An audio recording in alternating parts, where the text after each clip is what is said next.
Jiji Thomson chief secretary ആയിരിക്കുമ്പോൾ ബിജു പ്രഭാകർ തിരുവനന്തപുരം ജില്ലാ കളക്ടറായിരിക്കുമ്പോൾ operation അനന്ത എന്നൊരു പദ്ധതി ഇവിടെ ആവിഷ്കരിച്ചിരുന്നു. അതായത് ഈ വെള്ളക്കെട്ടിനൊക്കെ പരിഹാരമുണ്ടാവും, ശാശ്വത പരിഹാരം ഉണ്ടാവും എന്നാണ് അന്ന് പറഞ്ഞിരുന്നത്. ഞങ്ങളൊക്കെ വളരെ പ്രതീക്ഷയോടെയാണ് ഉറ്റുനോക്കിയിരുന്നത്. പക്ഷേ ഇവിടുത്തെ ചില വ്യവസായ പ്രമുഖരുടെ സ്ഥാപനത്തിന് മുന്നിലെത്തിയപ്പോൾ ആ പദ്ധതി അങ്ങ് നിലച്ചു. അജിത്തിന് നന്നായിട്ട് അറിയാം. ഇതുപോലെയാണ് പല പദ്ധതികളുടെയും അവസ്ഥ. വലിയ കൊട്ടിഘോഷിച്ചാണ് ഈ പദ്ധതിയുമായിട്ട് രംഗത്ത് വരുന്നത്. പക്ഷേ ചിലരുടെ മുന്നിൽ എത്തുമ്പോൾ പദ്ധതി അവതാളത്തിൽ ആവുന്നു, അല്ലെങ്കിൽ പദ്ധതി നടപടികൾക്ക് താളം തെറ്റുന്നു. അതാണ് ഉണ്ടാവുന്നത്. തിരുവനന്തപുരത്ത് നിന്ന് വ്യത്യസ്തമായിരിക്കില്ല കൊച്ചിയിലെയും അവസ്ഥ. എന്നെങ്കിലുമൊക്കെ ഈ വെള്ളക്കെട്ടിന് ശാശ്വത പരിഹാരം ഉണ്ടാവുമെന്ന് താങ്കൾ കരുതുന്നുണ്ടോ?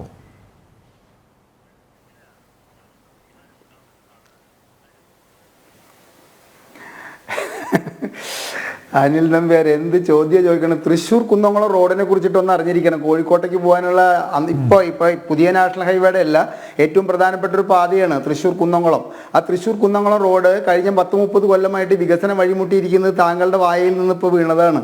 കാരണം ഭരിക്കുന്നവർക്ക് വേണ്ടപ്പെട്ടവരുടെ പടിക്കലെത്തി കഴിഞ്ഞാൽ സർവേ അവിടെ നിൽക്കുകയാണ്.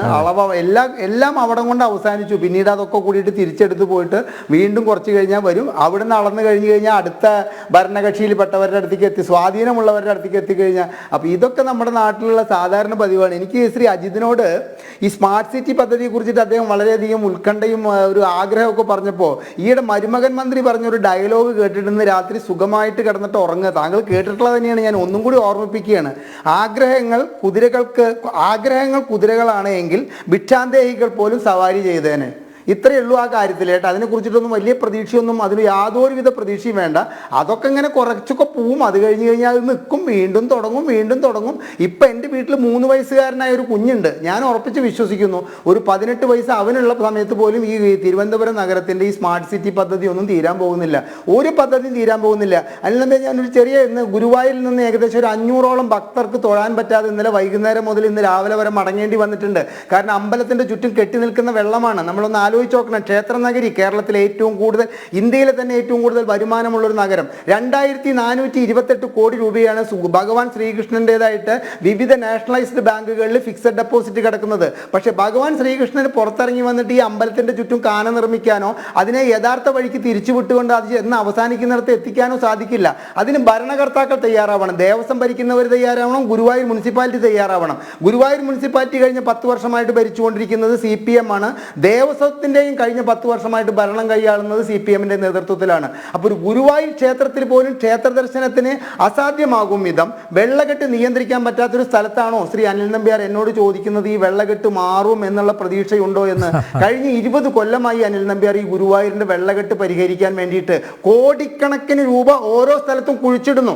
ഇനി എനിക്ക് ശാലിനിയോട് പറയാനുള്ളത്, മോളെ ഒരു പ്രതീക്ഷയും വേണ്ട, ഒരു നിലയ്ക്ക് ഇതൊന്നും എവിടേക്കും മുൻപോട്ട് പോയിട്ട് മോൾക്ക് നീതിയൊന്നും കിട്ടാൻ പോകുന്നില്ല. പോലീസ് ഏമാന്റെ മകള് ഒരു ഡ്രൈവറുടെ ചെകിടത്തടിച്ച കേസ് എന്തായിന്ന്, മോള് തിരുവനന്തപുരത്തുള്ളതല്ലേ, ഒന്ന് അന്വേഷിച്ച് നോക്കണം അതിന്റെ അവസ്ഥ എന്തായിന്ന്. ഇപ്പൊ ആ മോൾ എവിടെയോ വിദേശത്ത് പോയിട്ട് പഠിക്കുകയാണ്, അടി കൊണ്ടവൻ വീണ്ടും പോലീസിൽ ജോലി ചെയ്യുകയാണ്. അപ്പൊ ഇവിടെ ഇത്തരത്തിലുള്ള മാധ്യമ പ്രവർത്തകരോടായാലും സാധാരണക്കാരായ നികുതി നായകരോടായാലും കുതിര കയറുന്ന ഭരണകക്ഷിയിൽപ്പെട്ടിട്ടുള്ള നേതാക്കൾക്കെതിരെ കൃത്യമായിട്ട് നീതി നിയമ നിർവഹണം നടന്നു കഴിഞ്ഞാൽ ഇന്ന് ഈ 3-4 സെൻട്രൽ ജയിൽ കൊണ്ടൊന്നും കേരളം മതിയാവില്ല. 6-7 സെൻട്രൽ ജയിൽ വേണ്ടി വരുമ്പോഴൊക്കെ പിടിച്ചകത്തിടാൻ. പക്ഷെ അത് കുറ്റം ചെയ്യുന്നവർക്കും അറിയാം ഒന്നും സംഭവിക്കാൻ പോകുന്നില്ല. അതുപോലെ തന്നെ കുറ്റം ചെയ്യുന്നവരെ കണ്ടിരിക്കുന്ന ഭരണകർത്താക്കൾക്കും അറിയാം ഒന്നും സംഭവിക്കാൻ പോകുന്നില്ല. മോളുടെ FIR ഒക്കെ ഭംഗിയായിട്ട് പോവും. അതൊന്നും എവിടെയും ചെന്ന് എത്തുമെന്നൊന്നും മോൾക്ക് പ്രതീക്ഷ വേണ്ട.